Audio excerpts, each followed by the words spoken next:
Motion, gravitations और force and laws of motion हो गए। आज हम अभी करेंगे वर्क एंड एनर्जी। रिवीजन है, थोड़ा स्पीड में रहेगा, हर एक डिफिनीशन रहेगी, सुनते रहना, 10 मिनट में खत्म कर दूंगा मैं। वर्क एंड एनर्जी बहुत इजी चैप्टर है, हमने डिस्कशन भी कई बार कर रखा है। सबसे पहले जानेंगे वर्क क्या है। तो वर्क होता है फोर्स इनटू डिस्प्लेसमेंट। डिस्प्लेसमेंट मतलब एस, फोर्स इनटू डिस्प्लेसमेंट का जो प्रोडक्ट है उसे हम कहते हैं वर्क। इसे W से रिप्रेजेंट करते हैं और ये फोर्स और डिस्प्लेसमेंट एस होता है। वर्क पेपर में है कि इसका यूनिट क्या है, तो इसका यूनिट क्या होता है, जूल, शॉर्ट में जे लिखते हैं। अब इसी वर्क के बारे में न्यूमेरिकली कभी कभी पूछता है तो एफ एस कॉस थीटा हो जाता है जब एंगल गिवन हो। जब एंगल गिवन हो, कहता है ना क्वेश्चंस की अगर कोई सामान लिए खड़ा हुआ है तो कितना उसने वर्क किया, तो परपेंडिकुलरली होता है, दैट मीन्स कॉस थीटा की वैल्यू कॉस 90 की वैल्यू होती है 0।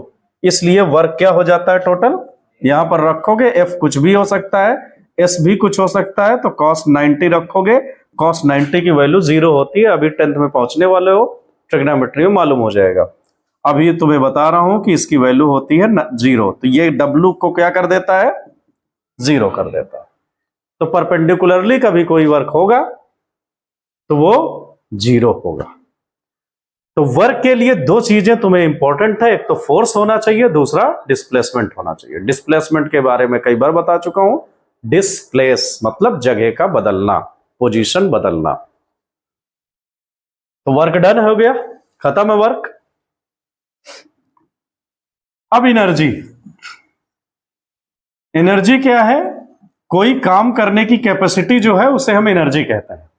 कोई भी काम करने की कैपेसिटी, हिंदी में ऊर्जा कहते हैं।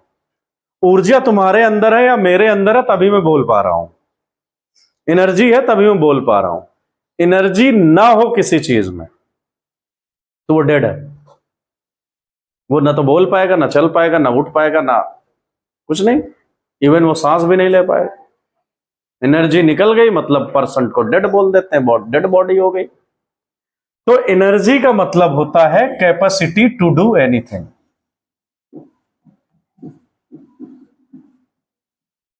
कोई भी काम करने की कैपेसिटी को हम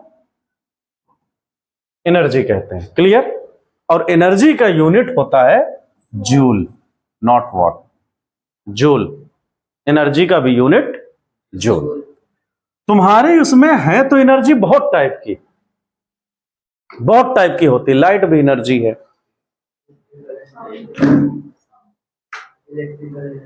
इलेक्ट्रिकल भी एनर्जी होती है, हाँ केमिकल एनर्जी बहुत। बट तुम्हारे जो सिलेबस में है वो 2 टाइप्स की है, काइनेटिक और दूसरा पोटेंशियल। तो ये 2 टाइप की एनर्जी तुम्हारे सिलेबस में है। काइनेटिक क्या होती है, जो एनर्जी मोशन में होती है, लिखा हुआ ना, energy possess due to its motion. कोई ऑब्जेक्ट जब कोई चीज मोशन में है उसको और बढ़ा दे या कम कर दे तो उस एनर्जी को क्या बोलेंगे, काइनेटिक एनर्जी है। और काइनेटिक एनर्जी को रिप्रेजेंट करते हैं के ई या ई के से, दोनों से। फार्मूला होता है half mv square. Unit energy है तो क्या होगा, जूल होगा। ओके। फिर पोटेंशियल एनर्जी क्या है, potential energy due to its, हाँ चेंज इट्स पोजीशन बोल सकते हो, या इट्स पोजीशन।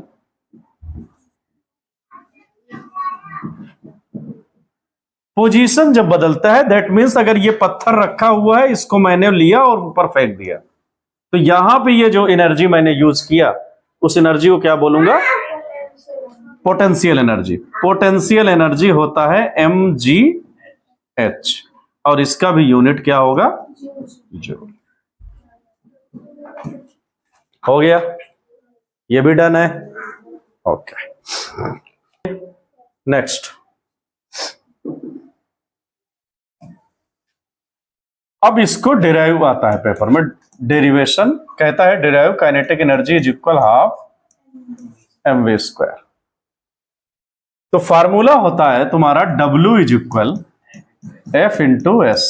जानते हो F न्यूटन्स का सेकंड लॉ के अकॉर्डिंग तुमने पढ़ रखा है, F is equal ma, but और वैल्यू जानते हो, देखो F की जगह मैं रखूंगा और S की जगह भी रखूंगा, इसलिए S निकालने की कोशिश कर रहा हूं। v square minus u square is equal 2as तुमने पढ़ रखा है, पढ़ रखा है। क्या है ये? इक्वेशन ऑफ मोशन है, कौन सा? थर्ड। कौन सा? थर्ड। तो v square minus u square upon 2a s is equal आ गया ये। इन दोनों को मैं इक्वेशन फर्स्ट और सेकंड से मैं इनमें वैल्यू रख रहा हूं। तो f की जगह रख लिया ma और s की प्लेस पर रख लिया v square minus u square upon 2a। इधर w है, वर्क डन। a से a कैंसिल हो जाएगा न्यूमरेटर डिनोमिनेटर, तो m ब्रैकेट में v square minus u square upon 2 को मैं ऐसे लिख लिया। अब जब कोई भी चीज होती है इनिशियल पोजीशन पर तो u की वैल्यू क्या हो गई? 0। तो w is equal half mv square, u की जगह 0 हो गया। ठीक, लास्ट में ये जो वर्क डन है यहां पर लिखोगे work done due to its motion या is known as kinetic energy. तो इसकी प्लेस पर क्या लिख लोगे? Kinetic energy is equal to half mv square. हो गया डायरेक्ट, कर लोगे। दूसरा पोटेंशियल एनर्जी, फार्मूला होता है mgh। कोई भी ऑब्जेक्ट, ये ग्राउंड है, ये पत्थर रखा हुआ है, इसकी पोजीशन चेंज कर दिया, ऊपर पहुंच गया, किसी ने फेंक दिया, मतलब कुछ हाइट में गया, कुछ हाइट में गया, तो पोटेंशियल एनर्जी वही W is equal formula F into S होता है। जब कभी ग्रेविटेशन के अगेंस्ट या ग्रेविटेशन ऊपर नीचे होता है तो F की वैल्यू क्या हो जाती है? mg, जानते हो। और S कितना है यहां पर? h। तो W इज इक्वल, अब ये बात लिख सकते हो तुम, F इज इक्वल ma, तो A ग्रेविटेशन के according F is equal mg, equation first बना लेना। S is equal to height, h object को ऊपर फेंका जा रहा, फ्रॉम इक्वेशन फर्स्ट और सेकंड डिराइव हो गया। Work done due to its position is known as potential energy. तो इसकी प्लेस पर रख लो potential energy is equal mgh। तो हो गए दोनों। Can not be created nor be destroyed, only we can change one form to another.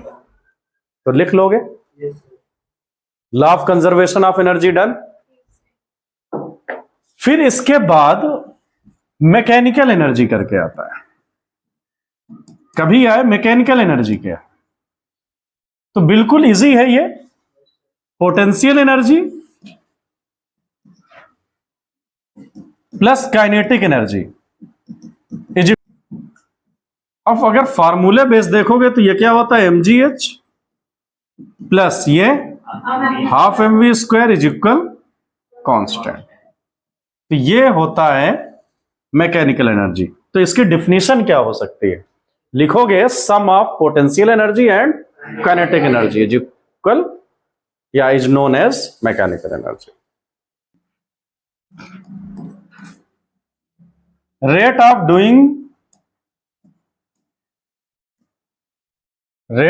Doing of work is known as power. बता चुका हूं, जहां पर रेट वर्ड आता है अपॉन में टी आता है, तो P is equal W by T. तो P is equal W by T, और कहीं कहीं हम W की जगह पर mgh करके भी यूज करते हैं न्यूमेरिकल में, याद रखना। W इज इक्वल mgh भी यूज करते हैं, वही फार्मूला होता है W is equal FS F into S, तो इसकी जगह mg और इसके प्लेस पर h, तो इसलिए ये भी यूज होता है। इसको बताने वाले वही थे अपने वॉट, जेम्स वॉट, तो इनके यूनिट क्या होता है इसका, वॉट, W से रिप्रेजेंट करते हैं। वॉट में कितने होते हैं वॉट, 1000 वॉट, और 1 HP कभी कभी आ जाता है हॉर्स पावर, तो 746 वॉट होता है। हो गया पावर का भी काम। 1 किलोवाट आर को जूल में कन्वर्ट करने के लिए ये भी आता है, इसे कहते हैं कॉमर्शियल यूनिट। कॉमर्शियल यूनिट का मतलब होता है डोमेस्टिक और कॉमर्शियल, डोमेस्टिक मीटर और कॉमर्शियल मीटर होते हैं।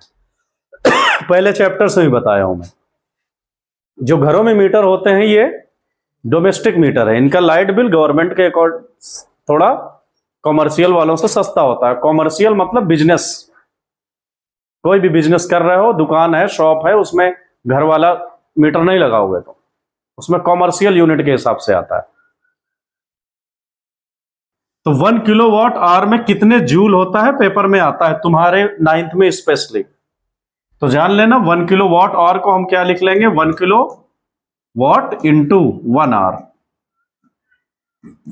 तो 1000 हो जाएगा ये वॉट, और इंटू 1 आवर का मतलब 60 इंटू 60 सेकेंड में कन्वर्ट कर लिए। 1 आवर में 60 मिनट होते हैं और हर एक मिनट में 60 सेकेंड होते हैं, तो 1000 इंटू 60 इंटू 60 जूल, 6 6 जा 36, 1 जा 36, 3 4 1 5 5 0।